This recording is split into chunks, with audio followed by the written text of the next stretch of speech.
Thank you and welcome everybody. I hope you can hear me loud and clear for this presentation.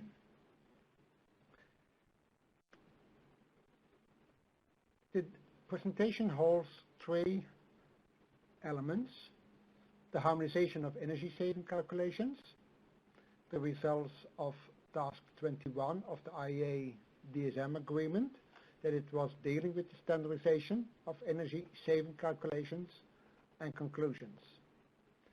The first part of the presentation, I will present shortly the developments that were in Europe, in the US, and the standards developed by the European Standardization Organization and the International Standardization Organization.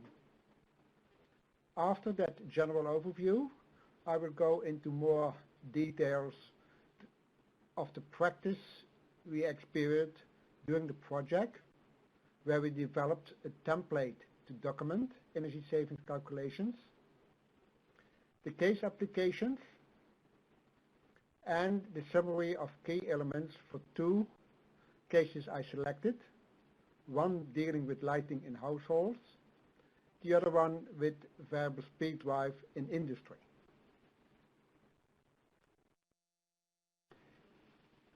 You are aware that definitions of energy saving calculations are over 100, if it is not in the range of up to 1,000. And I just have here some of the three and even more elements included. Normally energy saving is related to absolute less energy use. Energy efficiency improvement is rather often related to more relative less energy use. Baselines is also a common known element in calculation, often either assumed future energy use or the reference to a reference situation. During our project, we also look into lifetime, the useful lifetime of a measure.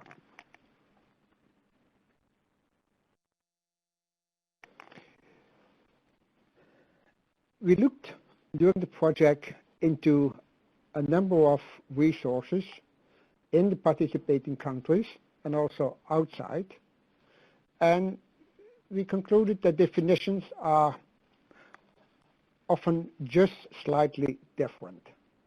And in general, it was related to whether it was more related to the academic world or a more pragmatic approach by evaluators. Some examples: what were used for energy savings? The reduction of energy use or costs, the reduction in electricity use, or in fossil fuel use in thermal units. And then it becomes more precise: an amount of saved energy determined by measuring and or estimating consumption before and after implementation of an energy efficiency improvement measures, whilst ensuring normalization. This is already a definition that is more holding the elements that will be presented later on when I'm talking about the calculation of energy savings.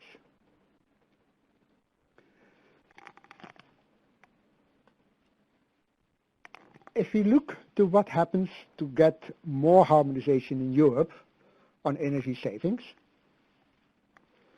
the starting point can be the Energy Efficiency Directive, the ESD, and within that directive within the EU, a project was started to come up with a set of calculation methods and case applications back into 2009.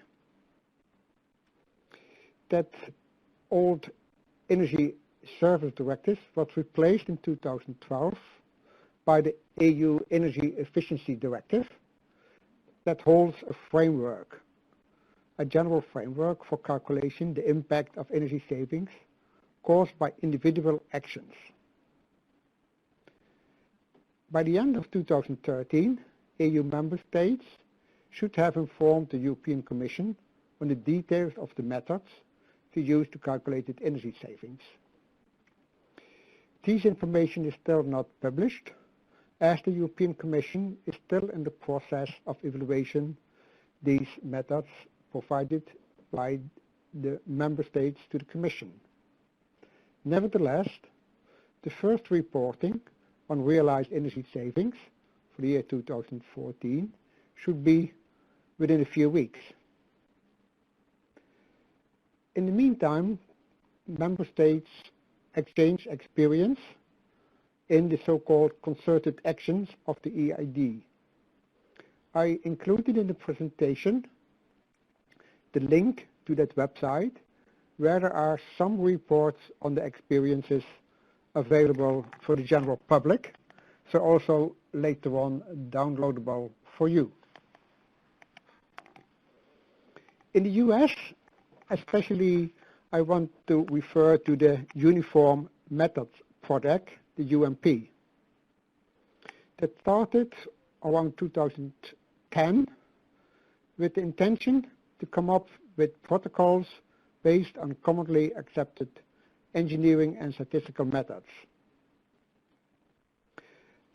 After the development in 2013, 7 protocols were published for energy efficiency measures, especially dealing with commercial and residential sectors, and 5 cross-cutting, like sample design and metering. In 2014, additional 9 protocols were published, and now also moving more into the industrial area. And today, 7 protocols are there for approval and 2 new ones for review. On the website that is indicated in the presentation, you can find all the published and other protocols and download them. During our project, we also used the information that was collected from NEEP and SEE in the US. Both websites also hold examples of how to collect data and experience on working together in trying to get more harmonization.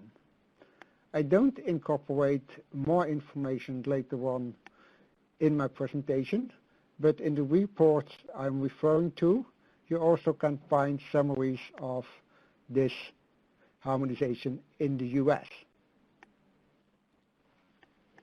Now moving to the work that the Standardization organization did. In September 2012 in Europe, SAN published a standard dealing with top-down and bottom-up methods. I'm here presenting an overview scheme from that standard on the bottom-up method section. In that standard, 4 steps are divided, and each step holds more or less some additional sub-steps. The first one is dealing with unitary gross savings. The second step is summing up that gross savings on unitary level to total, and then the calculation including corrections up to a national or regional or measure-related total annual savings. And the last step is calculating of energy savings for the target year, so the lifetime savings. While the EU started this work and published in 2012 this standard, at the same time in 2011, ISO, the International Standardization Organization, started work in the so-called Task Committee 257. And it organized the work in a different number of areas that will result later on in different standards, where you can see the numbers in the first column. So in future, if you see some ISO standard related to energy savings, you can use this overview to place it. The 4.2 series are related to country, regions, or cities, while the 4.3 will be more general, and the 7.4 and 4.1 are related to organizations or to projects. On the right side, you see the methodology of quantifying energy savings, and there it moves into the standards they expect to be produced in the coming year. Because up to now, only one standard is published by the ISO. That was last year, energy efficiency and savings calculations for countries, regions, and cities. And there, the so-called bottom-up calculation method was replaced by measure-based saving calculations, MBM. But in practice, the elements are still there: unitary savings, policy measures, and additional savings due to policy in the line of corrections. At the moment, a draft of energy savings definitions is for commenting by the members. Now I move to the work that we did within the IEA DSM agreement that was more or less parallel on the work I presented before related to what's going on in the US and EU and on standardization. It was a cooperation from experts from a number of countries, and first we developed a template to document the calculation of energy savings and tried to figure out together what are key elements. After testing, we applicated this template to get information from a restricted number of technologies and a number of case applications. And we were looking for a general approach for documenting energy saving calculations by country reports, and also related greenhouse gas emissions in relation to demand response programs. The project of this cooperation work are available at the IEA DSM website.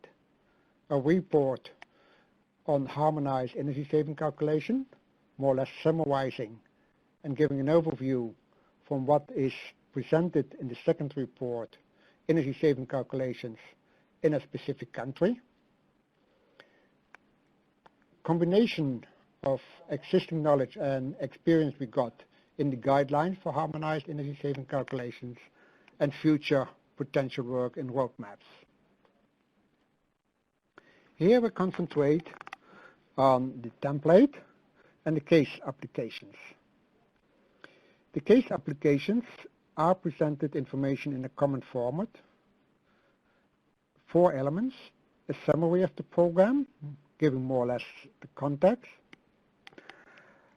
the formula for the calculation of annual energy savings, input data and calculation of energy savings, and greenhouse gas savings. Additional instruction for the use of the template. Later on in the presentation, I will concentrate on the formula and give some information on greenhouse gas savings. What are the elements that should be incorporated and documented when you are calculating annual energy savings? Of course, the formula itself, and then a specification of the parameters that are used in the calculation, a specification of the units, baseline issues, whether or not normalization is conducted, and corrections on the energy savings. Most of you are familiar with the gross to net corrections. Less common known is corrections due to data collection problems. we discovered during a project that sometimes people use national or international data for estimating savings in a smaller region. So then you have to do corrections due to not having data for the specific region you are dealing with. Or you are using sales data instead of installation numbers, and also for that proxy you can do corrections.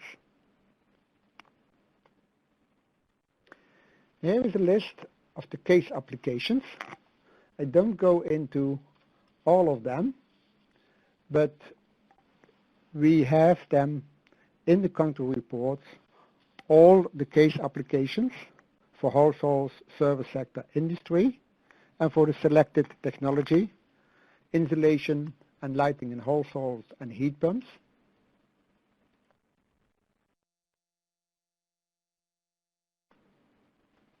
For industry, variable speed drives and high efficient motors, and then commercial buildings, heating and air conditioning. As I said before, I will go into the details to give you an impression on the information collected and conclusions for household lighting and variable speed drive industry.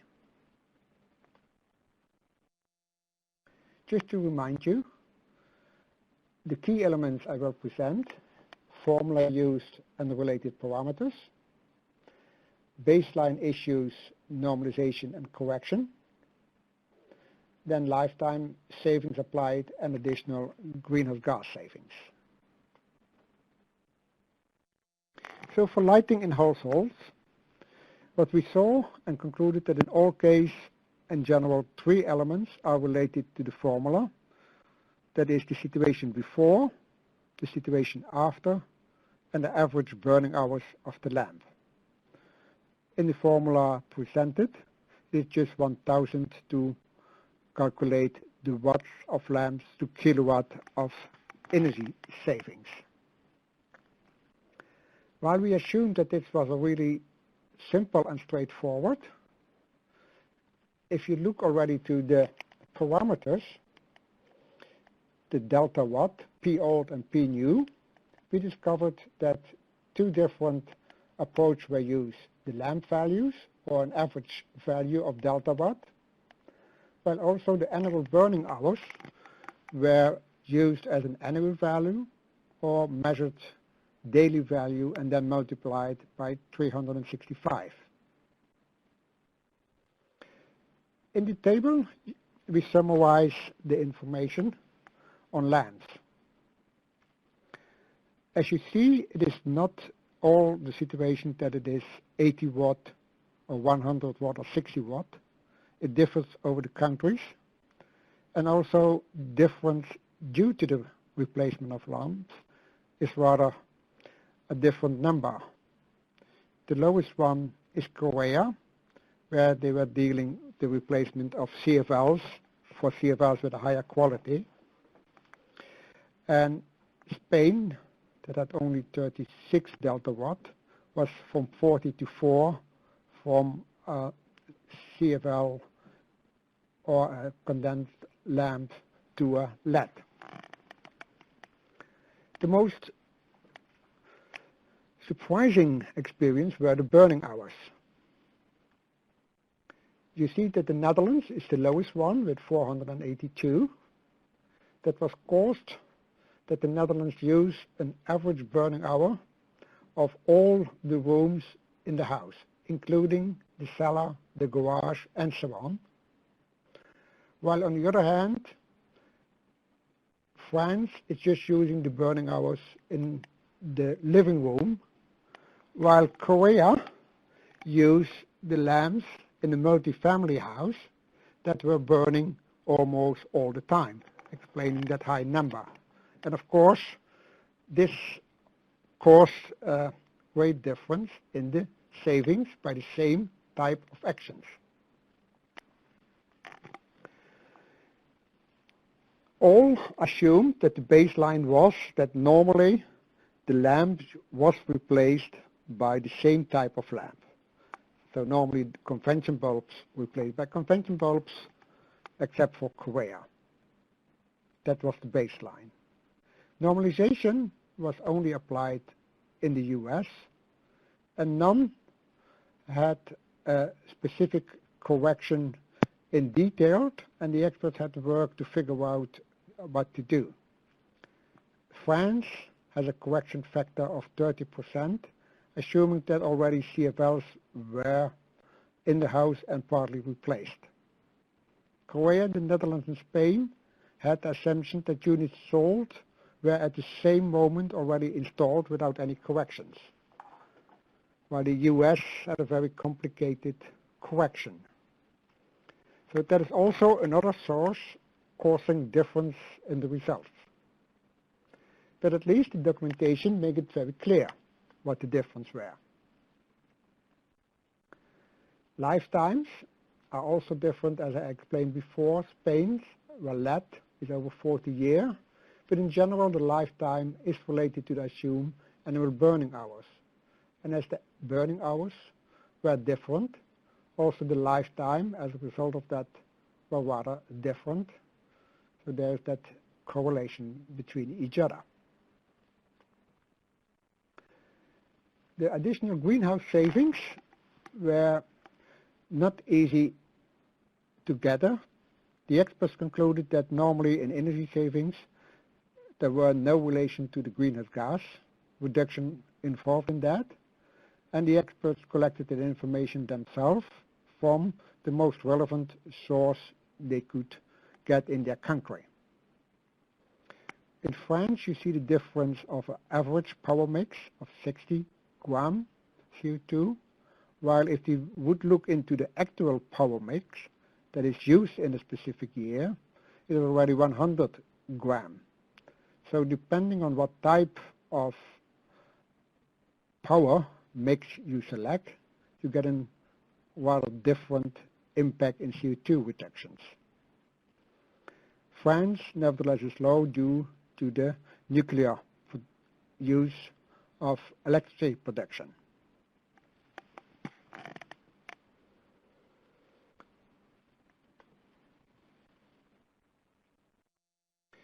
Now I move over to variable speed drive. Also there in industry, the formulas, and I present them rather small because the intention is not to show the formulas, but just to give you the impression what are the differences there, and they are much more bigger than the formula we had for lamps.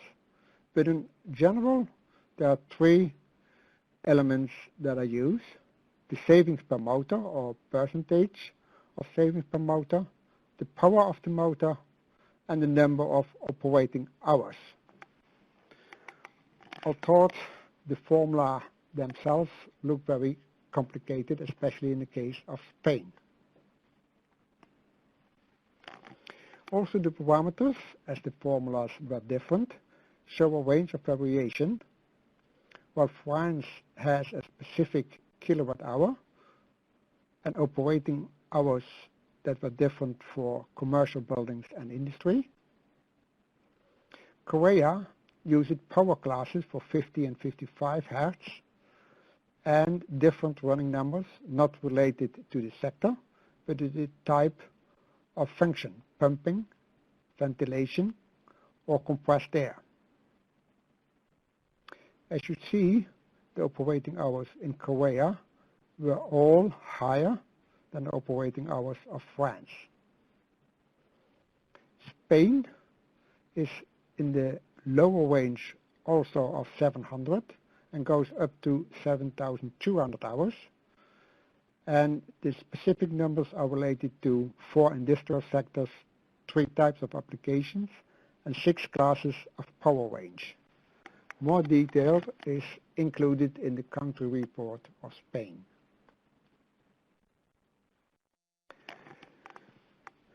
For baseline, you also see the different situation. France uses the market average, Korea the before situation, and Spain a before situation, but then specified by type of application.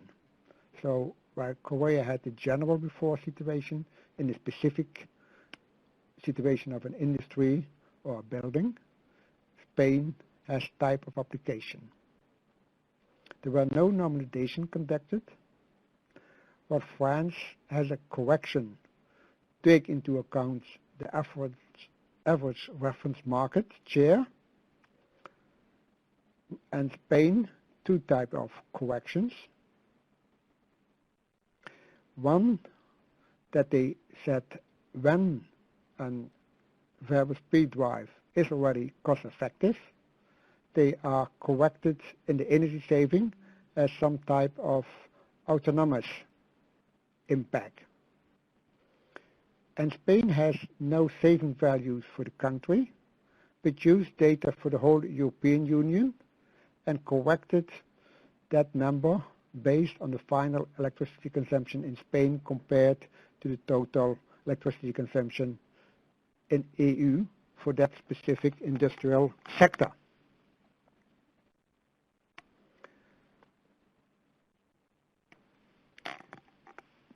Lifetimes, only Korea and France had a lifetime, and although it seems that they are different, France also use 15 years, but as they have a system of discounted lifetime in their white certificate scheme, to cope with that approach, a discounted lifetime of 11.56 years was used. The same emission factors for greenhouse gas savings as for lighting were used.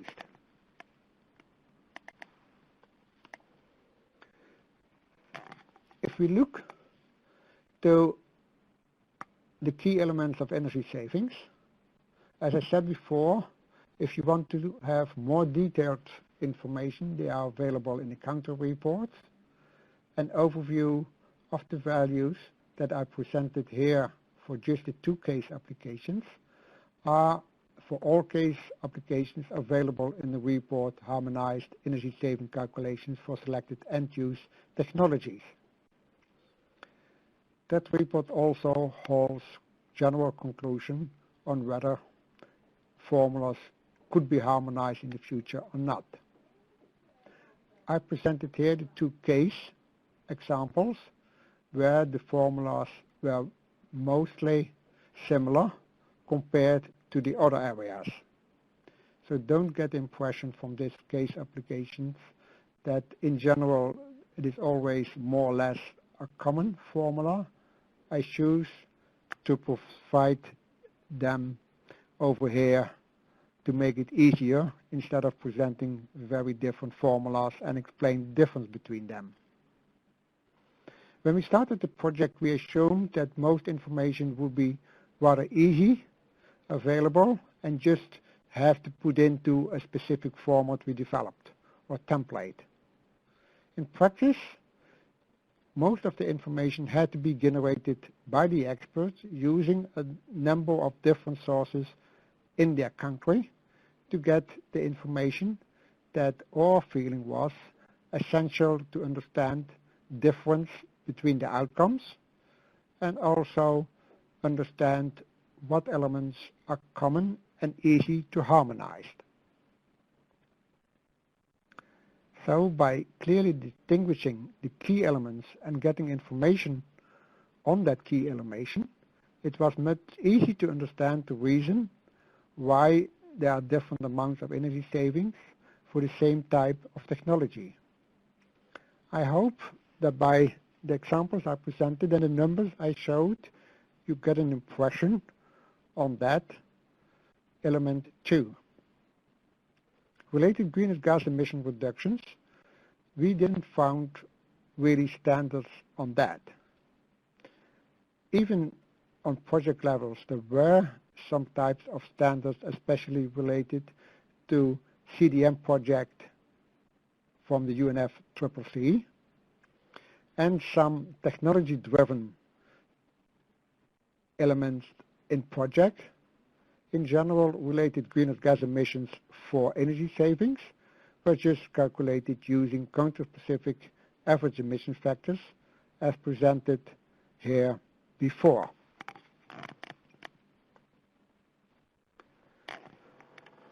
Coming to an end and giving you some time for questions later on is global harmonization of energy savings is, in my feeling, not a priority issue.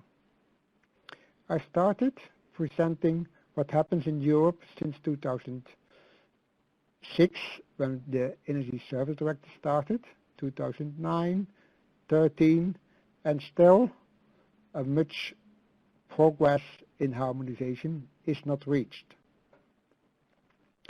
Also, the international standardization, after SAN produced one standard, it stopped working while ISO continued that work, but only they produced one standard, and even that standard is still on a high level of aggregation and not in detail. While the template, in our feeling, proved to be a good documentation and communication tool, it has not been used outside the IEA DSM project as far as I am aware of. On the other hand, there is a trend visible towards a more pragmatic approach for energy saving calculations. In the US, protocols are using more standard or default values, while also in the EU, the Energy Efficiency Directive has an option of default values and deemed savings. But if you want to get that type of numbers, it is still hard to find international accepted numbers that can be used in countries. With this, I come to an end.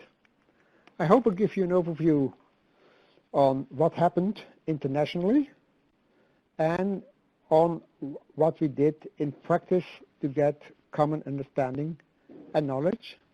And I look forward for your reactions and questions for getting a better understanding or for additional information. Thank you.